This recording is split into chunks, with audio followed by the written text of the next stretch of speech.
So I expect intensity and drama, and there's always the potential in games like this that a chapter will unfold that will be part of college football history, like what happened last year. The Auburn players did say this week that they feel like the pressure is on the Tide because they have more losses and because it's here. I don't know if they're just kind of saying that to drum up, to put more pressure on them. Do you think some of that's a little bit true?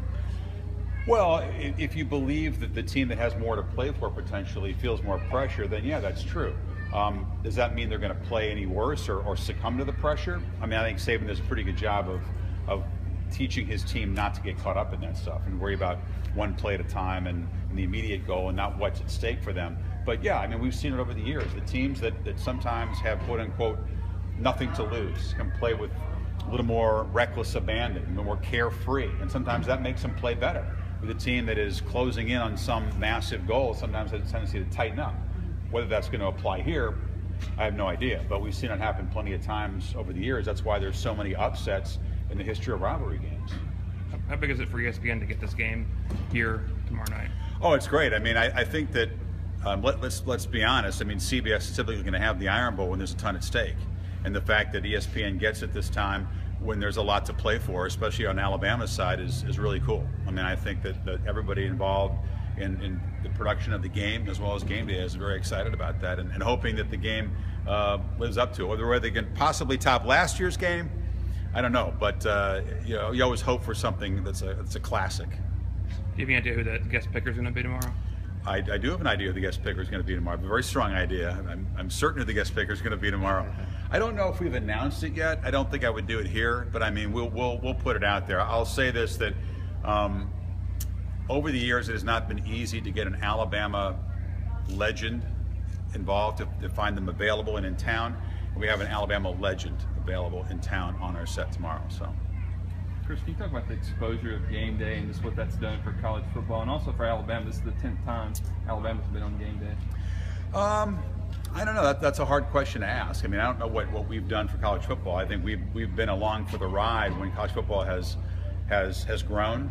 And our show is perfectly suited for this sport because I don't think any other sport generates the same kind of energy and enthusiasm, and the build-up for no other sporting event is quite like a big college football game. So I think that's helped game day a lot.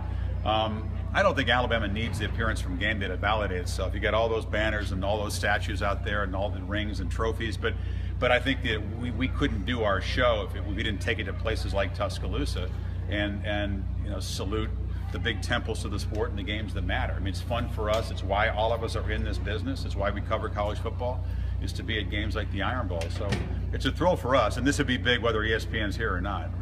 Can you talk about Coach Saban and just the Alabama program, how you've seen them change since the time that he's gotten here to where they are now?